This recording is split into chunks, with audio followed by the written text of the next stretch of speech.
Kita akan memulai ibadah kita, tapi sebelumnya saya akan menyapa teman-teman terlebih dahulu. Shalom mahasiswa MIPA. Shalom. Shalom. Shalom. Ya, kita sangat bersyukur kalau saat ini kita masih boleh beribadah, meskipun secara virtual seperti ini. Namun saya percaya ini tidak akan mengurangi rasa sukacita kita. Dimanapun teman-teman berada saat ini, mari kita mengambil tempat yang paling nyaman untuk kita bisa bernyanyi, menyembah, dan mendengarkan firman Tuhan. Kita mau fokus hanya kepada Tuhan saja. Kita akan memulai ibadah kita. Kita adalah orang yang sangat berbahagia karena dosa kita telah Tuhan angkat dan Tuhan buang, sehingga dosa kita sudah dihapuskan. Oleh sebab itu, mari nyatakan rasa sukacita kita dengan lagu Aku Bahagia, Bahagia. Medley Do Itulah Dosamu. Supaya lebih bersemangat, saya mengundang teman-teman dimanapun berada untuk boleh mengikuti kakak tim peraga.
Yang menyenangkan hati Tuhan, biarlah setiap nyanyian kita berkenan kepada Tuhan. Saat ini, mari kita bersaat teduh sejenak. Bersaat teduh dimulai.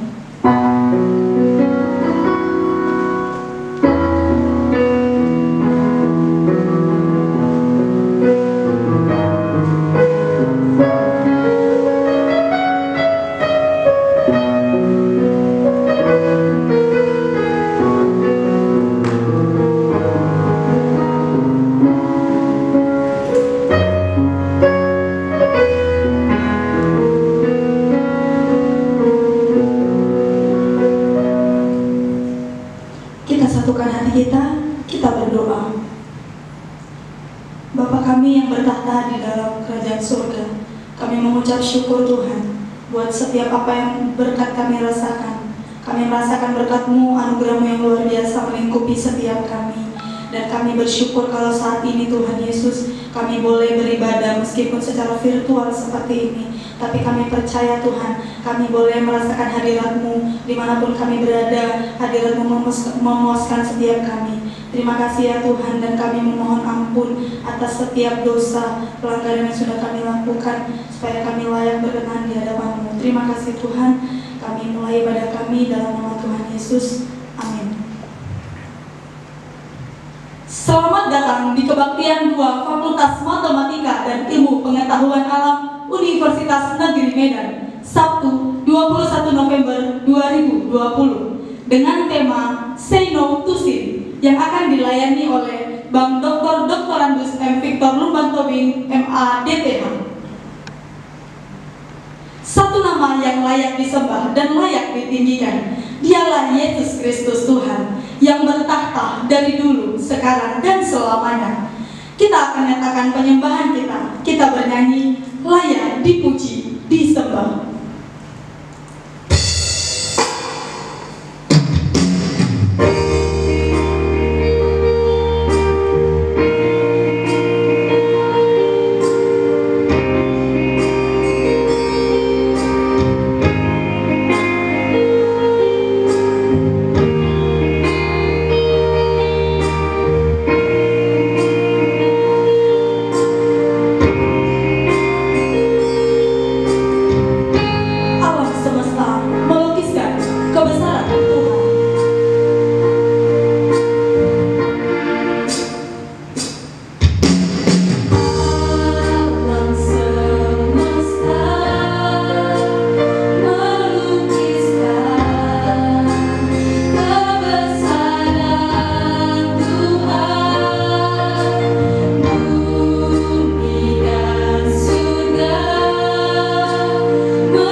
Jayane, jangan lupa teman-teman diingatkan LKS dari jam 11 sampai 13.30 ya. Kuis LKS hari ini itu yang materi 15, 16, 17 ya, 14 tak 14, 16, 17 harus ya 11.30 yo.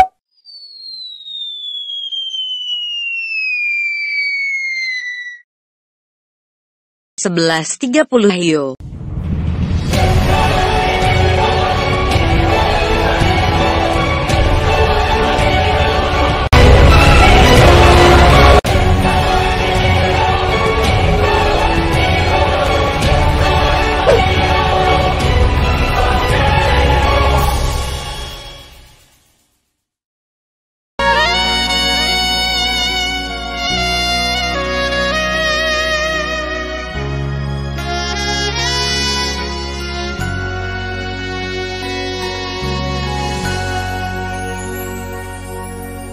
Ampuni aku Tuhan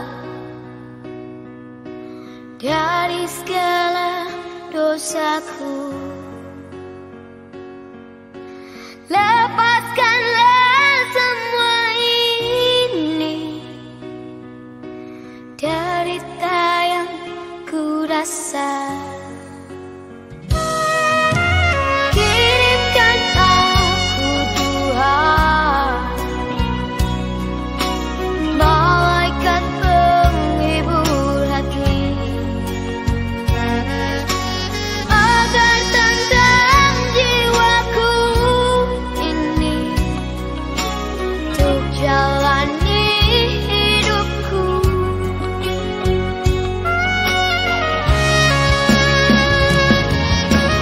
Jadikan aku Tuhan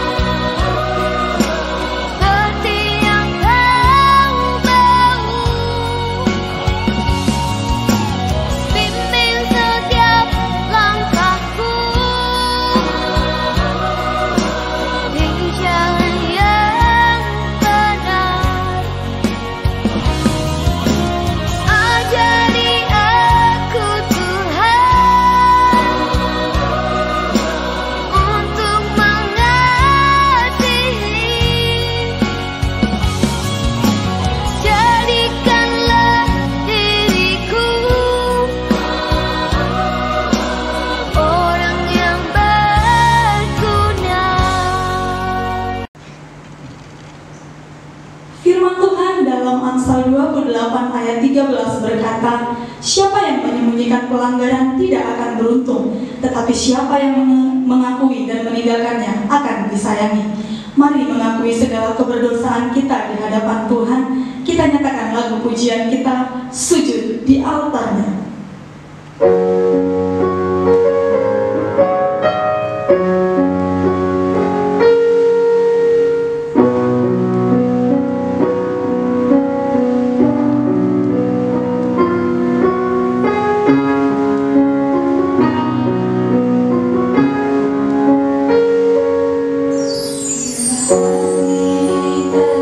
Terasa berat,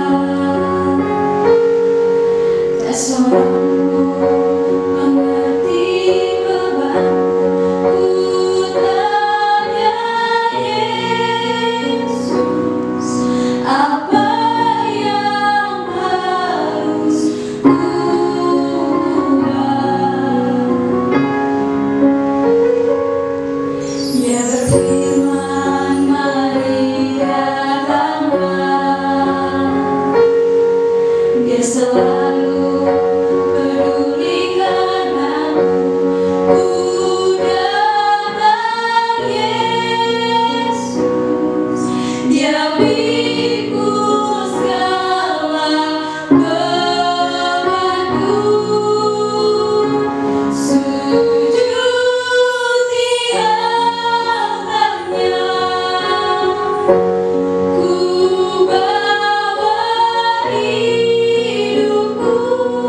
maka beranilah untuk mengambil tindakan, menyerahkan hidup kita sepenuhnya kepada Tuhan.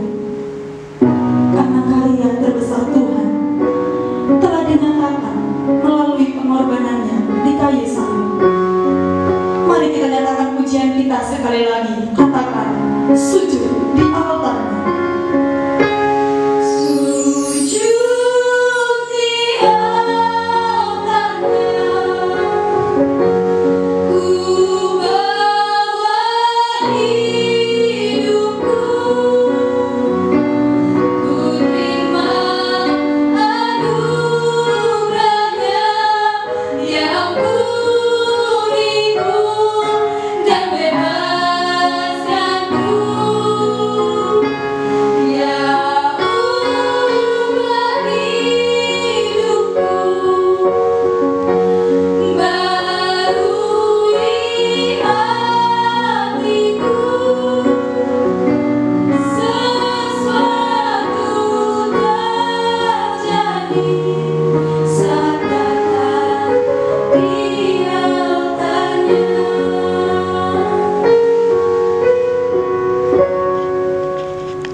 Firman Tuhan, dan biarlah setiap kita bukan hanya sebagai pendengar saja, tetapi sebagai pelaku firman Tuhan. Saat ini kita akan mendengarkan firman Tuhan. Kita nyatakan lagu kita berkumandang suara dari seberang, dan di akhir pujian saya serahkan kepada Bang Dr. Anus M. Victor Lumban Tobing MA DTH untuk memberitakan firman Tuhan.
Shalom.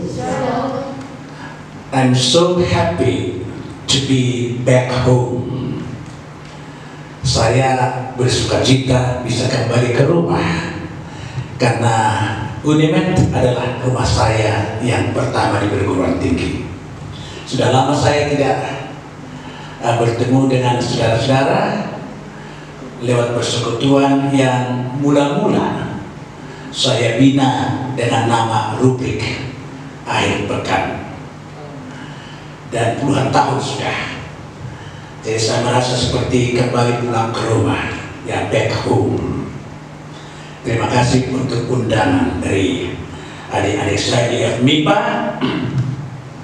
Dan kali ini kita akan berbicara dengan satu tema, say no to sin.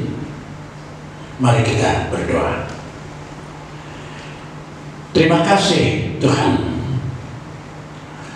karena di dalam hidup keberdosaan ini Engkau menghendaki supaya kami sebagai orang yang menyatakan dirinya orang percaya dan anak Tuhan bisa mengatakan say no to sin. Dengan demikian nyata bahwa bukan hanya dengan perkataan, tapi juga dalam perbuatan kami menjadi orang-orang yang tidak serupa dengan dunia ini.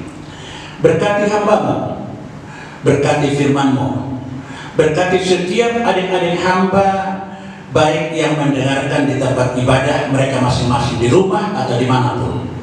Dan biar lewat firman-Mu semua kami dibangun untuk memiliki hidup yang semakin berkenan kepadamu dalam nama Tuhan Yesus Kristus. Amin. Mari kita membuka firman Tuhan dari Roma bab yang ke-6, satu ayat saja, ayat 23. Roma 6 ayat 23, ayat yang sangat terkenal itu. Sebab upah dosa ialah maut, tetapi karunia Allah ialah hidup yang kekal dalam Kristus Yesus Tuhan kita. Saudara, waktu kami tadi datang dari rumah ke tempat ini, di tengah jalan banyak sekali masalah yang tidak dipermasalahkan dengan kata-kata, tapi dipermasalahkan dalam hati. Karena situasi yang begitu semrawut dalam lalu lintas kita. Bayangin dari Medan Baru, saya dari Jalan Seasahan sana sampai kemarin. Kemudian karena kami tidak bisa melihat jalan, apa ini jalan kita ini, jalan ya, jalan Tepuring, jalan apa di sana. Ya, jadi tidak ada nama jalan rela di sana. Padahal kami dari jalan sana. Jadi anak saya mengemudikan mobil terus bersungut-sungut, ya apa yang dijalani semua enggak mau. Anak muda lah, ya kan? Lalu saya katakan, say no to sin. Ya. Jadi saudara yang dikasih oleh Tuhan Yesus Kristus, mengapa Tuhan mengatakan bahwa kita harus mengatakan tidak terhadap dosa? Dikatakan firman Tuhan tadi, sebab dosa, sebab upah dosa ialah maut. Bukan kematian, tapi maut. Berarti sesuatu yang kekal sifatnya. Dan itu harus disadari oleh semua orang Kristen. Karena orang Kristen ini dipanggil Tuhan harus menjadi terang dalam dunia ini, satu-satunya kelompok masyarakat yang diharapkan Tuhan untuk bisa menunjukkan akan apa arti dari kekudusan hidup. Apa rupanya yang dimaksud dengan dosa? Mengapa Tuhan mengatakan katakan tidak terhadap dosa? Harus tegas. Lalu dalam firman Tuhan kita melihat bahwa apa yang dimaksud dengan dosa ialah pikiran. Bukan semua yang dipikirkan, tapi di dalam pikiran ini isi hati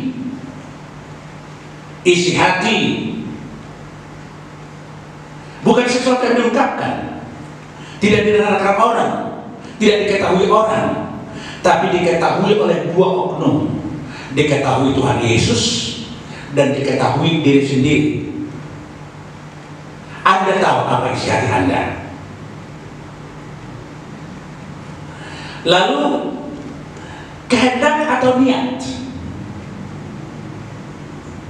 Anda bisa ikut ibadah. Ngapain harus keseluruhan ibadah rupanya? Lebih enak ibadah di rumah sendiri, lewat televisi, tidak usah harus ke gereja. Ada niat-niat seperti itu di dalam hati. Lalu tindakan, ini yang kelihatan nyata depan mata, dilihat orang, disaksikan orang. Jadi pikiran, isi hati, kehendak, dan tindakan.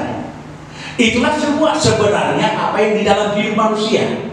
Manusia ini mempunyai pikiran, mempunyai isi hati, dan memiliki kehendak yang akan dilakukan, memiliki niat-niat yang akan dilaksanakan, dan tindakan-tindakan yang dilakukan. Dan itu semua dikatakan merupakan dosa kalau apa yang kita pikirkan itu, apa yang kita niati itu, apa yang kita kehendaki itu, apa yang isi hati kita itu, apa yang kita lakukan itu bertentangan dengan hukum Tuhan. 1 Yohanes 3 ayat 4. Dan yang dilakukan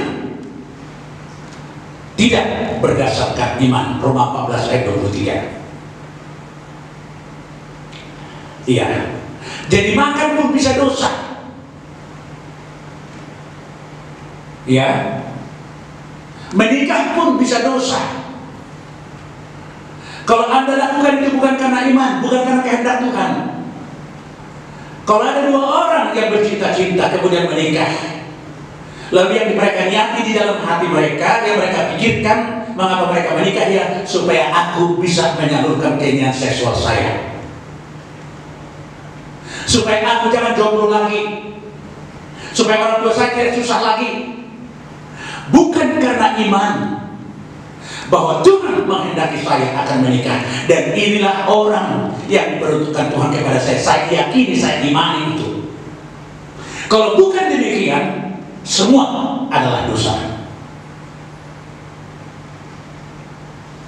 Itu sebabnya saudara-saudara, kalau pikiran kita, isi hati kita, kehendak kita atau niat kita, dan apa yang kita lakukan itu adalah yang bertentangan dengan Tuhan dan dilakukan tidak berdasarkan iman kepada Tuhan, maka orang Kristen harusnya ada orang yang paling cermat dan hati-hati di dalam kehidupan ini, menata pikirannya, menata hatinya, menata kehendaknya, niat-niatnya. Apakah itu bertentangan dengan kehendak Tuhan? Dan sumber daripada dosa itu ialah satu, iblis. Iblis yang telah dicampakkan Tuhan dari hadiratnya. Dan bayangkan saudara-saudara, karena iblis begitu sakit hati dengan Tuhan, maka manusia yang diciptakan oleh Tuhan segambar dengan dia, diingini oleh iblis, akan juga mengalami maut sama seperti dia yang harus mengalami maut karena dosa dan pemberontakannya kepada Tuhan. Itu sebabnya oknum pertama yang didatangi oleh iblis ialah justru manusia pertama yang diciptakan oleh Tuhan itu.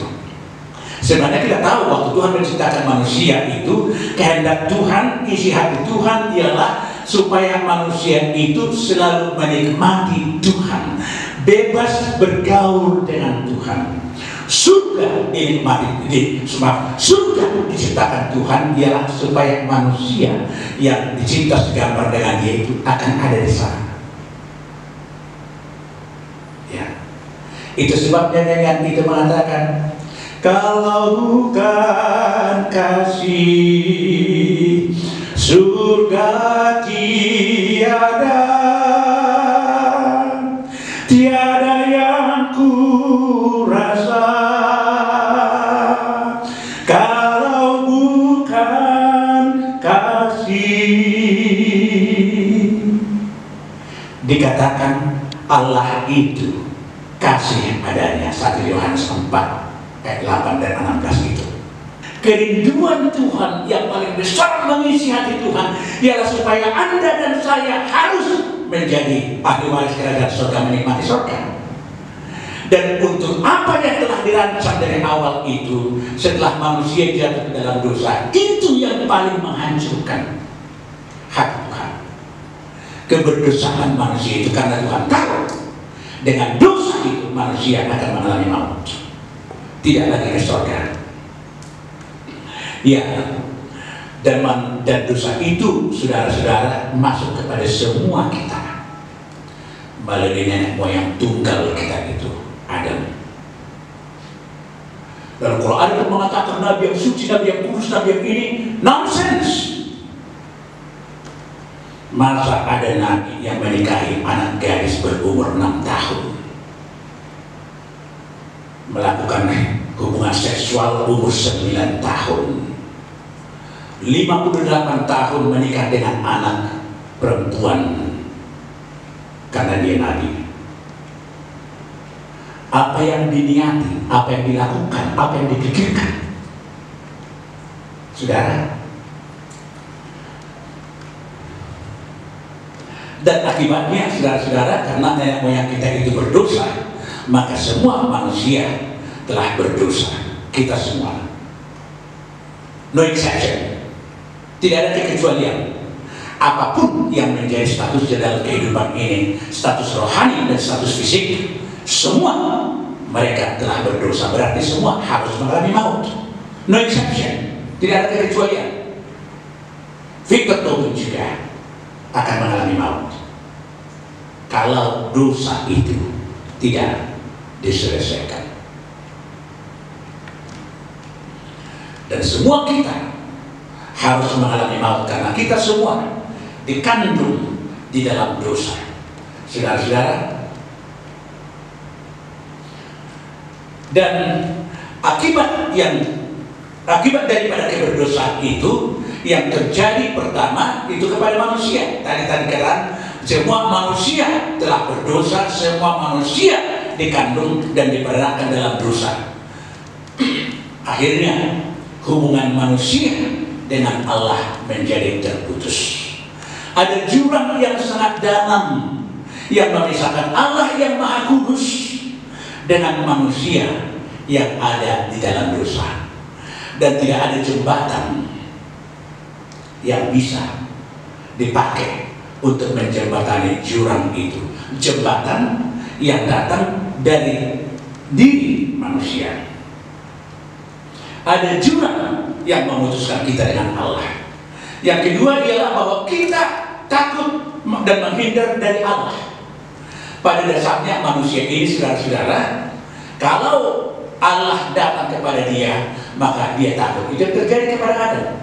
Mereka bersembunyi waktu mereka mendengarkan langkah Tuhan ada di taman itu.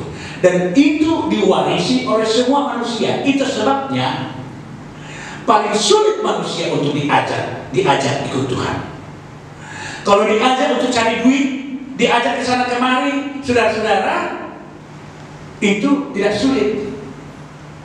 Tapi diajak untuk ikut Tuhan, diajak untuk benar-benar ikut Tuhan, diajak untuk membuka hati sungguh-sungguh kepada Tuhan, itu paling sulit.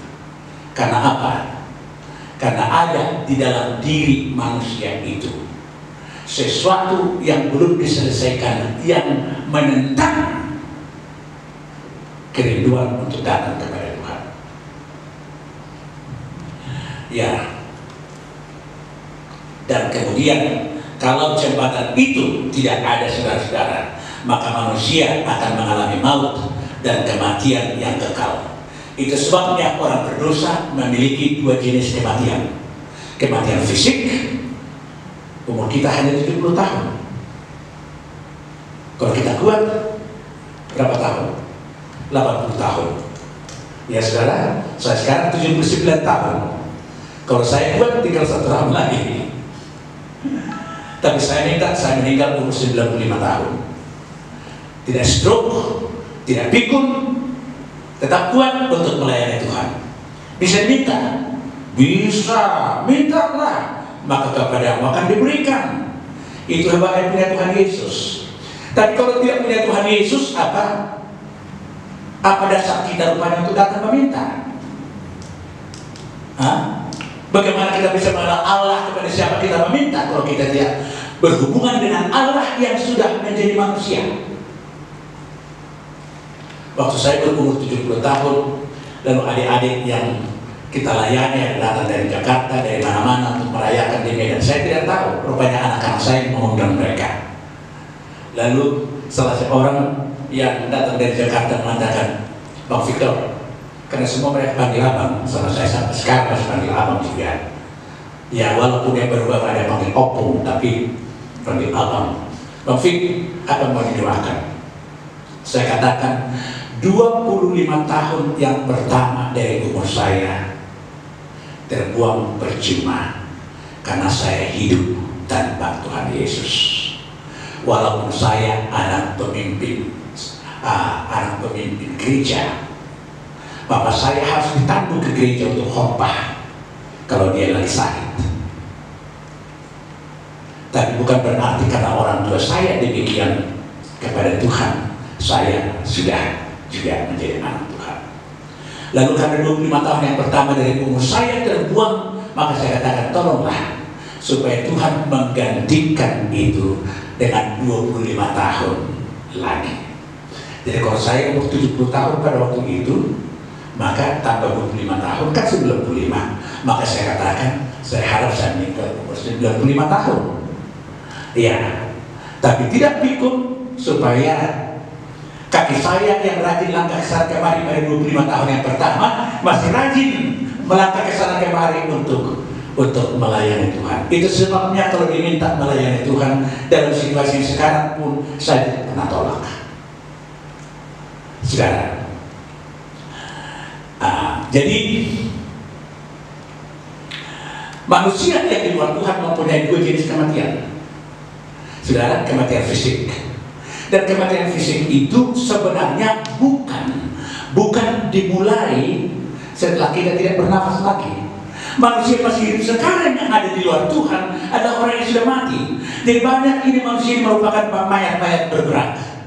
Ada mayat itu yang makan, ada mayat itu yang belajar, ada mayat itu yang menikah, ada mayat-mayat bergerak. Di mata Tuhan sudah mati. Karena upah dosa ialah kematian itu.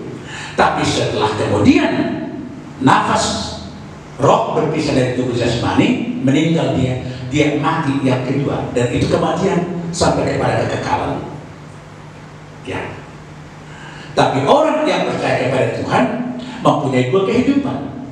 Setelah kita menikmati penebusan Tuhan Yesus, walaupun kita masih hidup, kita hidup sampai selama-lamanya. Kalaupun kita sudah meninggal nanti, kita juga tidak mati. Karena barang siapa yang percaya kepada Tuhan tidak akan mati lagi, tapi beroleh hidup yang kekal. Itu dikatakan oleh Tuhan Yesus kepada Marta dan Maria. Akulah kebangkitan dan hidup. Barang siapa yang percaya kepadaku, maka dia tidak akan mati sampai selama-lamanya. Percayakah engkau di situ, hai Marta dan Maria?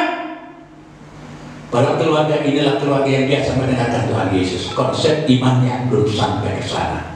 Lalu sampai dibangkitkan Lazarus supaya mereka percaya. Saudara, jadi kalau Anda sudah di dalam Tuhan, sudah menjadi milik Tuhan, anak Tuhan, hanya itu jalan satu-satunya. Tidak pernah kita akan bisa mengatakan no to sin, karena kita itu berada di dalam dosa. If you are not in Jesus, if you don't accept Jesus, kalau Anda belum menerima Tuhan Yesus, berbuat dosa adalah enak. Makanan pagi dan makanan siang, makan malam juga bagi orang-orang yang di luar Tuhan. Saudara, jadi karena sifat Allah itu adalah kudus, Matius 99 ayat 9, maka dia membenci dosa.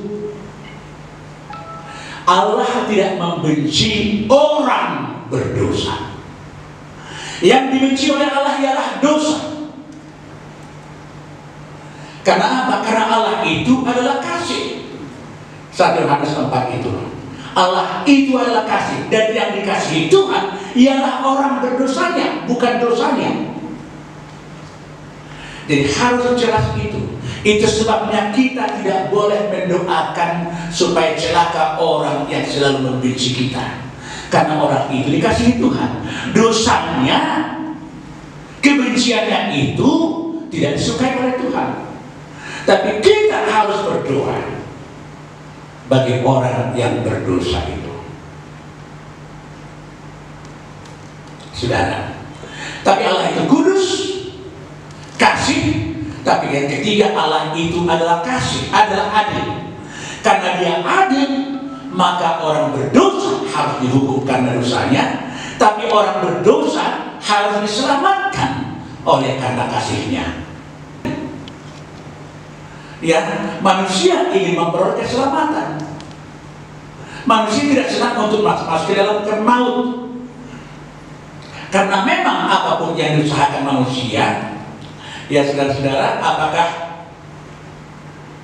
manusia itu memiliki amal yang banyak, memiliki pendidikan, pangkat, memberikan segala macam kepada pekerjaan sosial? Karena Injil bukan social gospel. Injil adalah pribadi. Saudara ingat itu, Roma 1 ayat 16. Karena kekuatan Allah satu-satunya yang menyelamatkan. Aku percaya, kata Paulus, karena Injil, aku percaya kepada Injil, karena Injil adalah kekuatan Allah satu-satunya yang menyelamatkan. Mengapa Injil adalah kekuatan Allah satu-satunya yang menyelamatkan? Karena Injil itu ialah pribadi Tuhan Yesus Kristus. Pribadinya sebagai Allah, tapi pribadinya juga sebagai manusia. Dia Allah sejati, tapi dia juga manusia sejati. Itu Injil. Jadi Injil bukan hanya berita-berita yang disampaikan. Karena itu sebabnya berita yang disampaikan itu harus berfokus kepada keilahian Tuhan Yesus yang mengasihi manusia sehingga dia datang meninggalkan surga, datang ke dalam dunia ini. Dia tinggalkan surga mulia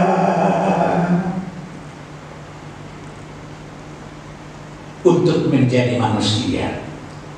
Filipi 2 mengatakan tidak menganggap kesetaraan dengan Allah itu merupakan hak yang harus dipertahankannya, tapi dia mengambil rupa seorang manusia. Yohanes 1 ayat 14, firman itu menjadi manusia dan tinggal di tengah-tengah kita. Dan ingat bahwa keilahian, kealahan Tuhan Yesus, waktu dia menjadi manusia, dia tetap 100% adalah Allah. Ada doktrin yang sesat. Waktu Yesus di surga, dia Allah sejati. Lalu datang ke dunia ini, dia tidak Allah sejati lagi, tapi manusia sejati. Lalu setelah dia bangkit dan naik ke surga kembali, dia menjadi Allah sejati. Nonsense, itu sesat. Kealahan daripada Tuhan Yesus itu tidak pernah sedetik pun terpisah dari dirinya. Waktu dia di surga, waktu dia menjadi manusia, tetap dia Allah. Dan kemudian setelah dia bangkit, tetap dia menjadi Allah. Itu Injil. Makanya Paulus percaya, mengatakan, aku mempunyai keyakinan yang kokoh akan Injil. Nah saudara, karena manusia dengan apapun yang bisa dilakukan oleh manusia dalam hidupnya untuk datang kepada Allah, apakah dengan beragama, dengan beramal, dengan berbakti dan segala macam itu, tapi nonsense. Kenapa? Manusia tidak akan pernah bisa sampai kepada Allah dengan amal. Karena apa? Di dalam keberdosaan manusia, manusia tidak tahu di mana Allah berada. Bisa dikatakan Allah itu ada di surga, tapi di mana rupanya surga? Makanya Yohanes 3:13 itu mengatakan, tidak ada yang sudah naik ke surga selain daripada Dia yang turun dari surga, yaitu anak manusia. Hanya Tuhan Yesus, anak manusia, yang tahu surga karena Dia turun dari surga. Jadi kalau kita membangun jembatan ke surga tanpa kita memiliki Tuhan Yesus, saudara-saudara, kemana arah jembatan itu akan dibangun? Ke sana. Apa di sana surga? Ke sana. Apa di sana surga? Dan tidak akan pernah cukup papan atau tiang yang akan kita pakai membangun jembatan supaya kita sampai di surga. No. Itu sebabnya Tuhan tahu di dalam kasih-Nya, saudara-saudara, Dia tahu bahwa tidak seorang pun manusia akan bisa ke surga dengan apa yang bisa dilakukan oleh manusia. Lalu di dalam kasih-Nya, Dia yang harus datang dari surga. Saudara, tidak mungkin manusia pergi ke surga. Tidak mungkin manusia rakyat biasa, Victor Tobing, tidak mungkin saya bebas pergi ke istana negara di Jakarta karena saya bukan presiden. Tapi presiden bisa bebas datang ke rumah saya. Itu sebabnya tidak masalah bagi Allah untuk datang menjadi manusia. Masa Allah menjadi manusia? Tidak mungkin. Apa yang tidak mungkin bagi Allah? Bagi manusia menjadi Allah itu yang tidak mungkin. Dan di dalam kasih itu mendorong Allah tidak menganggap kesetaraan dengan Allah itu merupakan hak yang harus dipertahankan. Lalu oknum kedua dari Allah Tritunggal itu, firman itu yang menciptakan segala sesuatu. Segala sesuatu dijadikan oleh Dia, dan tanpa Dia tidak ada satu pun yang ada yang menjadi ada. Tapi Dia menjadi manusia. Saudara, adakah sesuatu yang belum dikorbankan Allah bagi saudara dan bagi saya karena kasih-Nya? Kalau Anda ditanya oleh orang lain, seberapa besar cinta Allah kepada Anda? Beranikah Anda menjawab, cinta Allah itu kepada saya sama dengan cintanya kepada Tuhan Yesus Kristus? Karena begitu besar kasih Allah akan Victor Tobing, karena begitu besar kasih Allah akan mahasiswa FMIPA UNIMED, sehingga dikaruniakannya anaknya yang tunggal, supaya barang siapa yang percaya kepadanya tidak binasa, melainkan beroleh hidup yang kekal. Kalau kau pulang dari sini nanti kalau dekat Natal akan mahal segalanya. Jadi saya mau sekarang pakaian untuk Natal nanti, ya kan? Tidak online belinya, karena kalau percaya kualitas produk online lebih enak kalau lihat sendiri, pergi ke toko, ya kan? Lalu Anda pergi ke toko, ke butik, aduh cantik kali ini ya, cantik kali. Berapa ini harganya? Anda bilang kepada pemilik butik itu, oh ini Bu, ini hanya 10 juta. 10 juta ya. Lalu Anda buka dompet Anda, keluarkan 1 ikat, 2 ikat, 3 ikat, 5 ikat, 6 ikat, 7 ikat, 8 ikat, 9 ikat, 10 ikat, harga 100.000, 10 juta. Anda tidak akan memberikan yang 10 juta itu karena Anda begitu tertawan dengan pakaian itu. Lalu dibungkus pakaian itu, Anda bawa ke rumah, lalu Anda bilang, Mam, cantik ya? Cantik ya? Berapa kau beli itu? 10 juta. Harga uang 10 juta nilainya sama dengan nilai 1 pakaian yang Anda bawa pulang ke rumah. Hargamu sama dengan nilai Tuhan Yesus yang dikorbankan untuk Anda. Jadi apakah kita masih sembrono melakukan ini? Sekarang kuliah dari rumah, ya kan? Kadang-kadang dimatikanlah apa ini, laptop ini kan, supaya macam-macam trik-trik yang dilakukan oleh mahasiswa sekarang. Anak saya siap udah masih ada anak saya siap udah markasiahan di rumah, markasiahan saya tunggu. Dia dicampakkan oleh orang tuanya karena dia menjadi Kristen, lalu dia tinggal di rumah dan saya kuliahkan. Tapi kuliah dari rumah nanti sekarang ujian. Hari ini aturan dia ngantar saya, tapi ujian dia. Lalu, kau pakai trik-trik ya? Dia biasa deh, dia biasanya itu. Orang di rumah kok papanya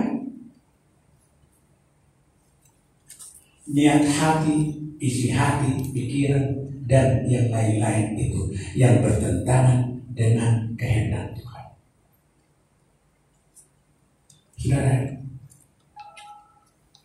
mungkinkah kita akan masih menyakiti hati Tuhan yang telah membeli Anda, harganya telah lunas dibayar? Lunas bukan dengan 10 juta, tapi dengan darah, nyawa Tuhan Yesus Kristus yang meninggalkan surga menjadi manusia karena Anda dan saya.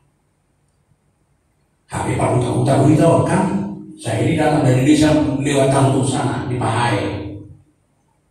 Kok heran saya bisa di sini, sudah ke Amerika, sudah kemana-mana, anak dari Sibaganding, dari Pahai, yang biasa turun ke sawah, mencantol, pergi ke kebun karet, menemani ibu saya bergerbang kayu bakar dari sana.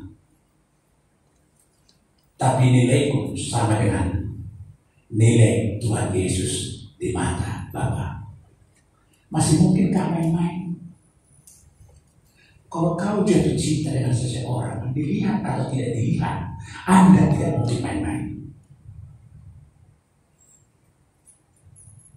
Kalau Anda masih main-main atau ada hal-hal di dalam isi hati saudara-saudara tidak terbuka kepada dia, that means itu berarti you don't really love him. Anda tidak benar-benar mengasihi dia. Demikian kita dengan Tuhan, saudara-saudara. The all-knowing God and the all-seeing God. Allah yang mengetahui segala sesuatu dan melihat segala sesuatu. Saudara, sudah waktunya ya? Ya. Oke. Saudara, itu sebabnya Allah yang membangun jembatan itu. Dan jembatan tunggal, no other bridge. There is only one bridge, and the bridge is God Himself becomes a person. Allah sendiri yang menjadi manusia, inilah jembatan itu, Yesus Kristus. Ia Allah yang menjadi manusia. Dan sesuai dengan yang dikatakan Tuhan dalam Kejadian 3 ayat 15, dia manusia bukan keturunan Adam, tapi keturunan perempuan, benih perempuan. Itu sebabnya Allah tidak datang kepada Yusuf mengatakan kau akan melahirkan anak, tapi Allah datang, malaikat Tuhan datang kepada Maryam mengatakan engkau akan melahirkan anak. Dan karena dia adalah anak perempuan, dia tidak mewarisi dosa Adam. Dan dalam keadaan sebagai manusia, saudara-saudara, dia harus mati. Mengapa dia harus mati? Karena manusia yang berdosa ini harus digantikan oleh manusia mati karena dosa manusia. Tidak boleh lembu atau domba jantan yang menggantikan manusia. Harus manusia. Jadi saudara-saudara agama lain perhatikan siapa yang menggantikan mereka sebagai manusia. Kalau dipersembahkan pun misalnya lembu jantan harga berapapun itu atau domba, bisakah itu menggantikan manusia?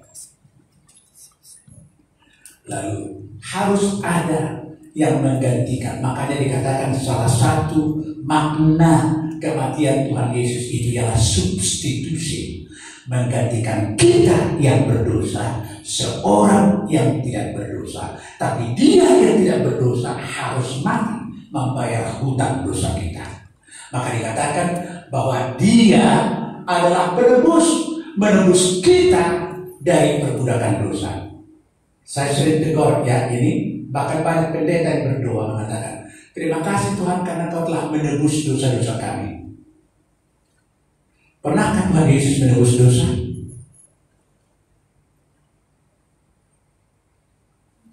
Yesus menyucikan dosa, membuang dosa dari manusia. Yang ditebusnya ialah manusianya, karena manusia itu yang berharga. Dosanya harus dibuang.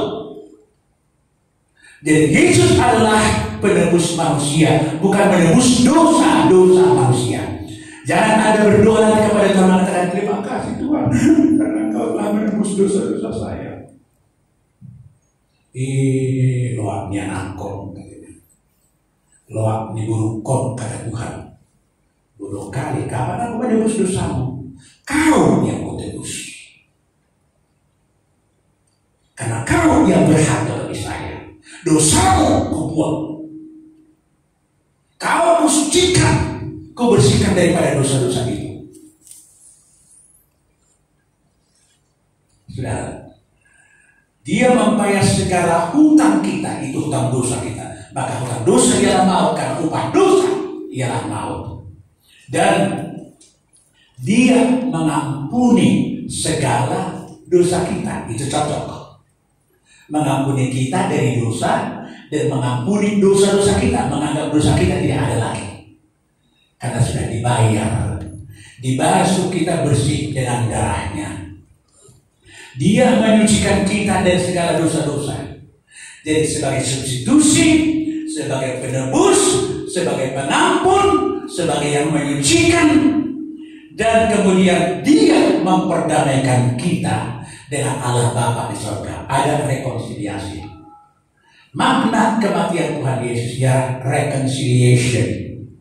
Memperdamaikan kita dengan Bapa di surga. Itu sebabnya setelah kita menikmati pengampunan, enak kali mengatakan Bapa yang di surga. Tapi coba Anda masih memiliki sesuatu di sini, waktu mau berdoa bilang Bapa yang di surga. Terus Roh Kudus yang di dalam hati Anda mengatakan kepada Anda, munafik kau dosamu, kau nyatakan kepada Tuhan, Bapa yang di surga, terima kasih untuk kebaikanmu. Itu sebabnya waktu Anda mengatakan datang kepada Tuhan, yang pertama harus kita katakan dalam doa ialah pengampunan akan dosa-dosa, bukan dosa ini itu segala macam. Karena dosa yang menghalangi kita datang kepada Tuhan. Ya, tapi setelah kita diperdamaikan, reconciliation, dosa kita diselesaikan. Baik niat hati kita, baik pikiran kita, baik keinginan-keinginan kita tadi, apalagi perbuatan kita yang telah membawa orang jauh, diselesaikan oleh Tuhan semua. Dia memperdamaikan kita, lalu sehingga kita kemudian menjadi orang yang dibenarkan. Jadi pembenaran adalah makna daripada pengorbanan Tuhan Yesus. Sehingga Bapa di surga tidak kita melihat lagi sebagai orang berdosa. Karena apa? Sudah dibenarkan. Itu sebabnya dalam bait Allah waktu kurban lembu jantan atau domba jantan disembelih, darah itu diambil oleh imam besar itu, lalu dibawa ke bilik yang maha kudus di bait Allah, lalu di perjanjian yang telah yang dibungkus dengan kain putih diperci dengan darah domba itu atau darah lembu jantan itu. Artinya saudara-saudara bahwa yang ada kita yang dibungkus dengan darah Tuhan Yesus itu tidak dilihat oleh Bapa Surgawi merupakan orang berdosa lagi. Kita adalah orang-orang benar karena sudah dibenarkan oleh darah Tuhan Yesus. Makanya karena kita sudah menjadi orang benar dan diperdamaikan dengan darah Tuhan Yesus, kita menjadi orang yang selamat. Makanya kata Yesus, ke surga loh, ya ke surga loh.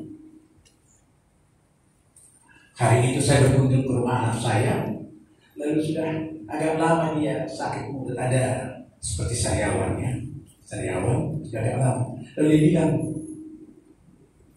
Dedi, jangan cepat aku mati ya, katanya. Sudah mau aku bentak gitu.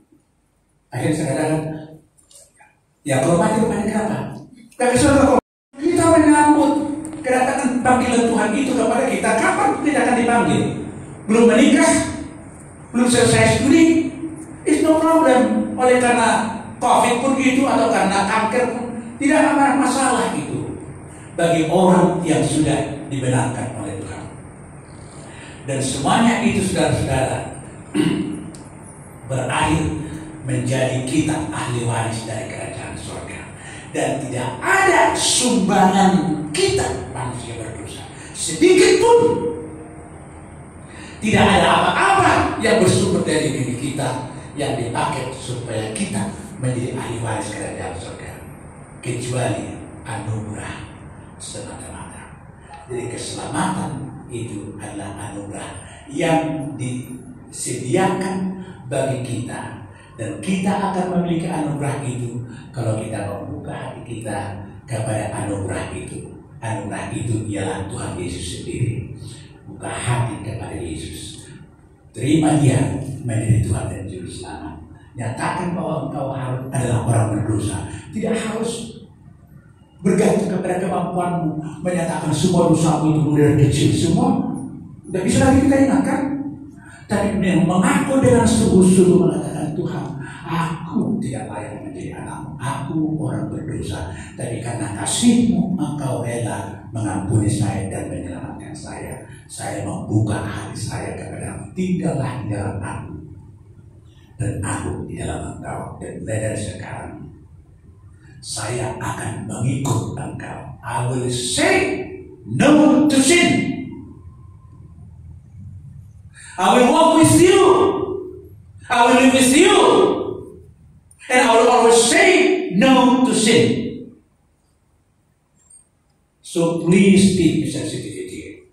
Berikan sensitivitas kepada saya, Tuhan.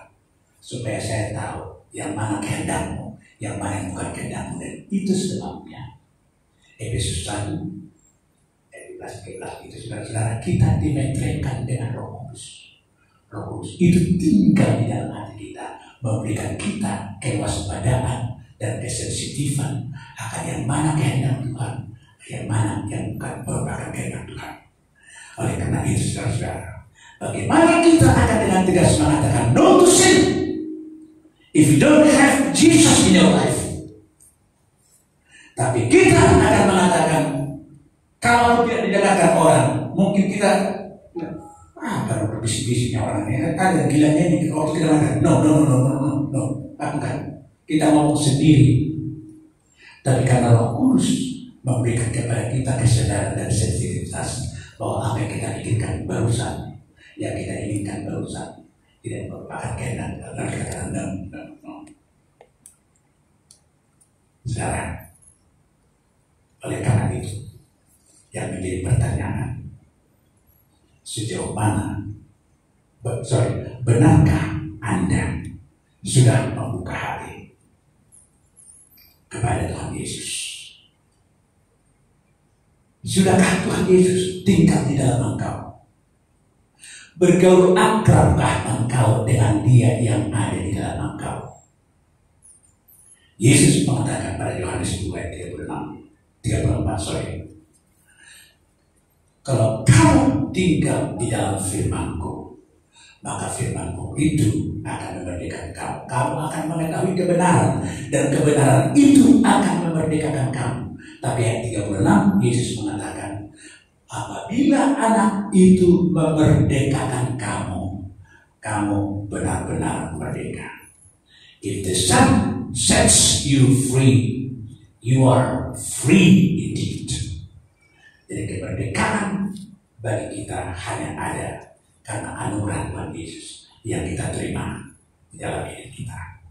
Biarlah ke depan Unimed semakin diberkati Tuhan, keluarga kita semakin diberkati Tuhan, hidup sekitar kita semakin diberkati Tuhan, karena ada orang-orang yang hadir di tengah-tengah mereka yang selalu belajar untuk menyenangkan hati Tuhan, mengatakan, Jesus, I will always say no to sin.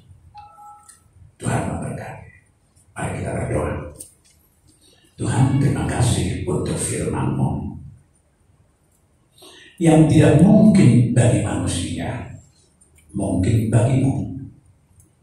Yang tidak mungkin bagi orang yang tidak percaya, mungkin bagi orang yang percaya. Karena yang menjadi sumber kemampuan di dalam hidup orang percaya ialah Engkau sendiri. Karena Engkau tinggal di dalam kami, dan kami di dalam Engkau. Karena firman-Mu yang adalah merupakan kebenaran sudah Engkau berikan, dan kami mengimani itu. Hamba serahkan adik-adik saya ini, termasuk mereka yang mendengarkan firman Tuhan di rumah, dan saudara-saudara mereka yang mungkin tidak akan membuka alat-alat elektronik mereka untuk mendengarkan firman Tuhan. Tapi biarlah berita yang disampaikan oleh anak-anak-Mu ini kepada mereka membuat mereka semangat bersama-sama di dalam keyakinan yang datang dari Roh-Mu, mengatakan no to sin di dalam Yesus Kristus. Amin.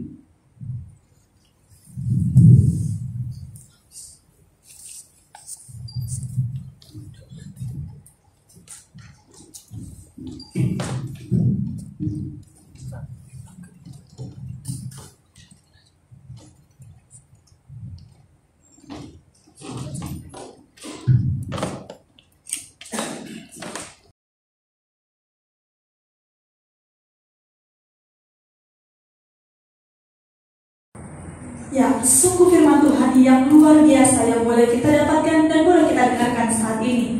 Saya menghimbau untuk seluruh teman-teman boleh mengisi daftar hadir ibadah kita pada link yang sudah tersedia di deskripsi.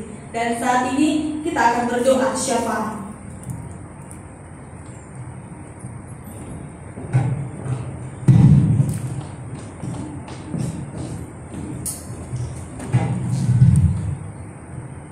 Kita bersatu di dalam doa.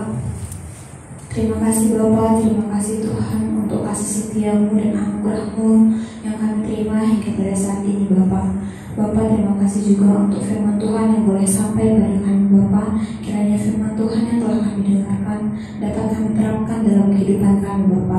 Bapa, kami mau berdoa kiranya Kau lebih dahulu melayakkan kami Bapa.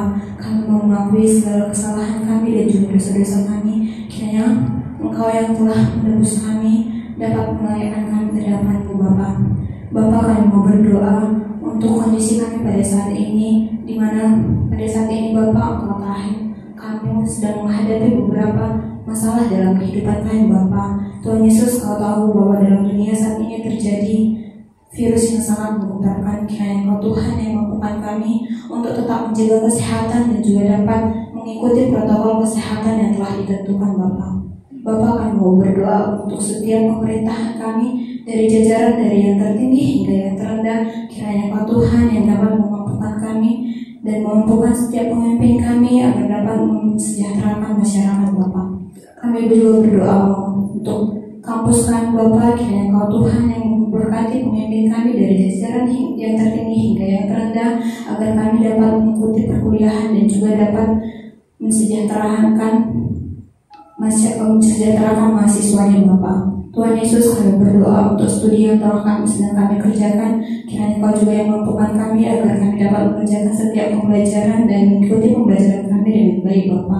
Kiranya Kau juga berkati jaringan yang kami gunakan untuk pembelajaran dari kami Bapa. Untuk setiap tugas akhir kami, kiranya Kau Tuhan juga mampukan kami untuk mengerjakan setiap pekerjaan dan kami dapat menyelesaikan tugas kami dengan baik Bapa. Tuhan Yesus, kami juga mau berdoa untuk pelayanan kami Bapa. Kiranya Kau berkati pembicara kami, kiranya Kau Tuhan yang memberkati pembicara kami dan juga keluarganya Bapa, agar dapat mendapatkan kesehatan dan juga dapat melayani di hari-hari ke depannya. Tuhan Yesus, kami juga mau berdoa untuk setiap pelayan acara yang boleh mengambil bagian dalam kebaktian ini Bapa. Kiranya Kau Tuhan yang memampukan agar dapat melayani lagi ke depannya dan tetap setia untuk-Mu Bapa. Tuhan Yesus, kami berdoa untuk setiap orang tua kami dimanapun kami berada, agar Tuhan yang dapat memberkati pekerjaan yang mereka lakukan Bapa. Tuhan, inilah doa kami, kiranya Kau yang melayakkan dan juga Kau yang kabulkan kiranya kehendak-Mu yang jadi Bapa. Terima kasih Tuhan, amin.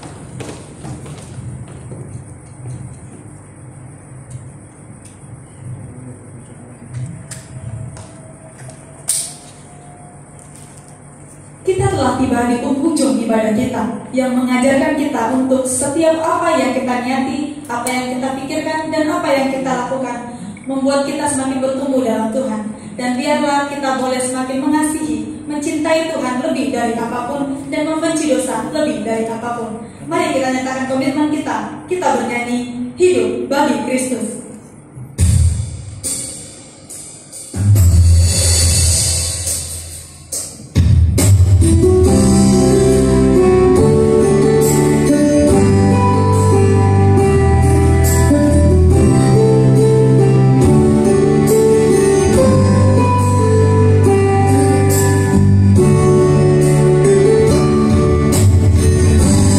Pernah ada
Yesus, marilah kita berdiri, kita akan menutup ibadah kita.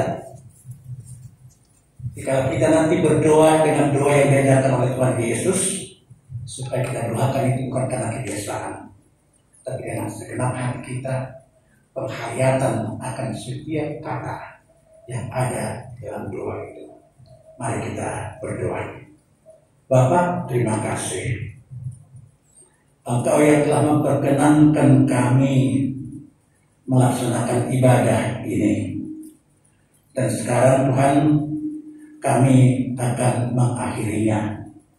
Kami bersyukur untuk semua berkat rohani, pengetahuan rohani yang Engkau anugerahkan kepada kami lewat semua ibadah ini, bahkan jamahan Roh Kudus, lewat pengarahan MC kami, lewat pujian yang dipimpin oleh pemain musik kami dan singers kami. Tuhan, berkati mereka, mampukan mereka untuk mempersembahkan karunia yang sudah mereka miliki dari Tuhan, supaya hidup mereka sungguh semakin memuliakan Engkau.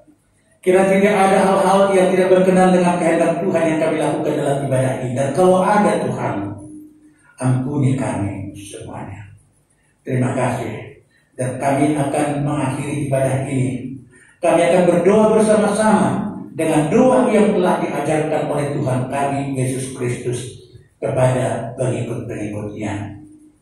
Saudara, marilah kita berdoa dengan doa Bapa kami.